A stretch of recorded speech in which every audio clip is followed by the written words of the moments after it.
సిద్ధపడి ఎక్కడ ఉండాలంటే ఆ రాజ్యంలో ఉండాలి. మనము ఈ లోకంలో ఉండేవారు కాదు, యాత్రికులము ప్రయాణికులము. ఈ రోజు ఒక ఊర్లో ఉన్నాం అనుకోండి, రేపు ఇంకో ఊర్లో ఉంటాం.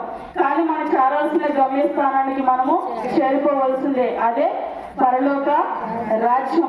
గడ్డి పువ్వు వంటిది మన జీవితం, నీటి బుడగ లాంటిది మన జీవితం. మా అమ్మమ్మ అయితే అన్ని సరి చేసుకుంది. నేను ఒకసారి అడిగాను, అమ్మమ్మ అన్ని సరి చేసుకున్నావా, నీ హృదయంలో ఏమైనా ఉన్నాయా, ఎవరి మీద కోపం ఉందా, ద్వేషం ఉందా అంటే నాతో ఒకటే మాట చెప్పింది, అమ్మ నాకు ఎవ్వరి మీద ఎటువంటి ద్వేషము లేదు, నాకు ఎవరి మీద ఎటువంటి కోపము లేదు. నేను ఒకటే చెప్పానమ్మా, ఇదే మనసు నువ్వు మరణమయ్యే వరకు ఉండాలి.